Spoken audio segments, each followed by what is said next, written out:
I know how much time I put in on my shot. I put a ton of time in, and just trying to stay confident. When I got guys like Steph, who after I missed the first one, he's like, "Listen, you're gonna get that shot all night. Take it with confidence."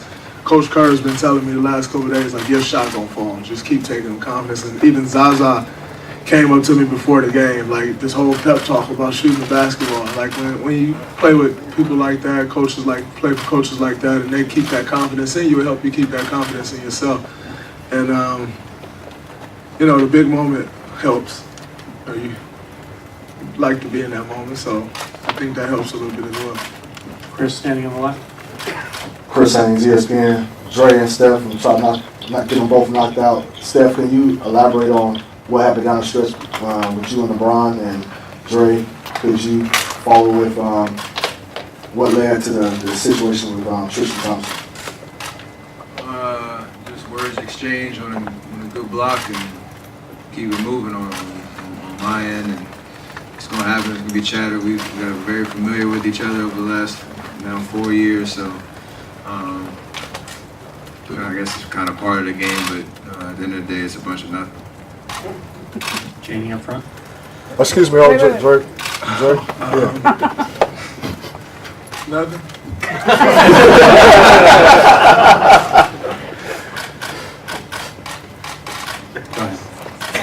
Jamie McCauley from Associated Press. What was your take on some of the terms of events down the stretch, the charge that was then changed, and then JR dribbling back after the rebound there? It was a wild finish. It was a crazy game. I think all game ones are just different in their own right because you're having to adjust to a certain style of play with a different team. But the way it went down the wire, we were scrambling on that last missed free throw, trying to get the rebound, and saw JR running back towards half court. Kind of didn't know what was going on at the time because we were all trying to find a man in case they try to get a shot up. But thankfully time ran out so we could have new life in overtime. But the finals, man, anything's liable to happen. And all that matters is that you get a win and turn the page to game 2 and just enjoy the moment. Chris, your follow-up. My follow-up, Chris Haynes, ESPN. Draymond. Could you please elaborate on what happened with that verbal altercation, whatever you want to call it, with Tristan Thompson, please? It wasn't really a verbal altercation. Wasn't much verbal. So yeah, nothing. Really don't know what you want from me, champ. It is what it is. Life goes on. He got a flagrant 2 for the foul. We move forward, and get ready for the next game. It is what it is. Go ahead, next, Mark. One for both of you. Draymond, Steve Kerr said that the win, in his opinion, because of the JR play, was lucky, in his words. He said it a couple of times. Do you agree with that assessment, that the win was lucky because of that? Sometimes you need a little luck. It's good to be lucky sometimes. So I'll take. I think when he got the rebound, he probably could have laid it up. But nonetheless, that's a part of the game. Being locked in, and you gotta know the score. That's just kind of basketball. Like you gotta know if you're winning or losing or tied. So, like I said, we'll take it, and sometimes it's good to be a little lucky. So, hey, Steve, cool. It is what it is. And Steph, is there any doubt in your mind that J.R. Smith, when he got that rebound and did what he did, thought that his team was ahead in the game? And why? You have to ask him. Well, the reason I ask you is because he was in there saying that I knew it was tied, and I was.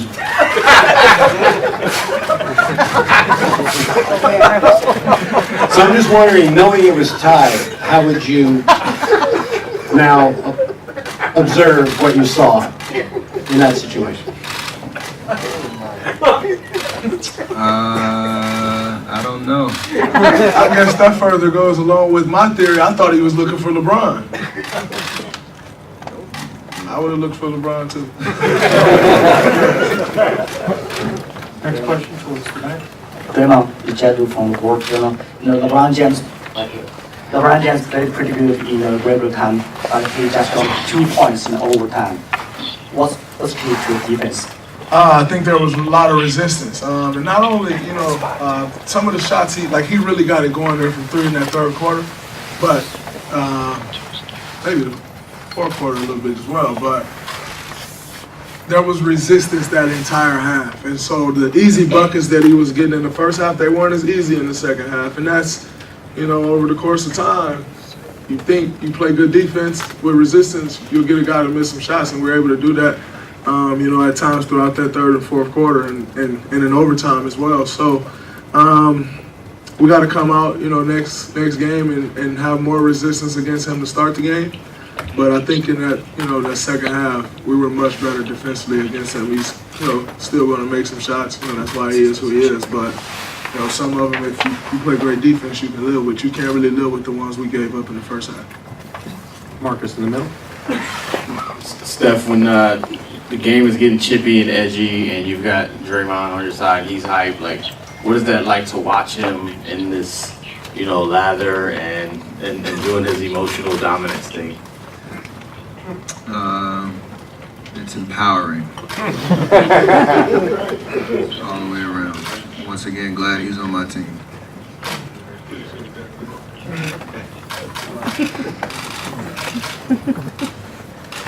Next question in the back there, or back right.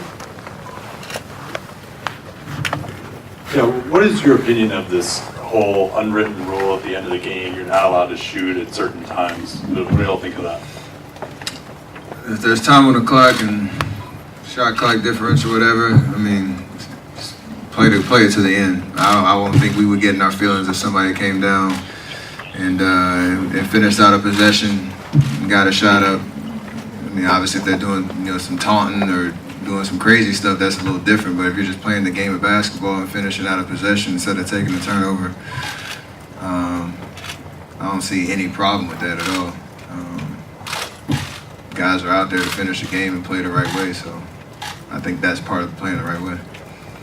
Last 2 questions on the right side and over here on the left. Anthony Sider with The Athletic. You guys have played with Clay for so long. He's a guy that basically never gets hurt. What's your thought process when he goes down with what looks like a potentially bad knee injury and he's in the locker room during that first quarter? It's a bad feeling. I think for me, I threw him a deflected pass and put him in that position, so I was feeling a little some type of way about it. But you're obviously worried and concerned when he goes to the locker room. Hopefully, he was okay and able to come back, and that's what happened. So, definitely caught a break there because it could have been worse. But hopefully he bounces back, before Sunday and gets pretty close to 100% and is able to play in the series for sure. Last question on the left side. Yeah, Draymond, Rick Tittle with 95-7 the game. When McGee had that nice spell and Cleveland called timeout and everybody was kind of running back, you stopped JaVale in the middle of the court and it looked like you were kind of giving him some instructions. Can you share with us what you were telling him? I was just nitpicking at something that happened on the floor. I think there's times where we're all feeling good and everybody was feeling great. He came in and had given us a good few minutes and helped us take the lead. But nonetheless, I think there's still when things need to be said. In the midst of everything that's going around, the crowd's going crazy, you still have to make those because that same play can happen again, and we need to be prepared for it. So I was just giving them a word of advice on a situation that had just happened to play before that.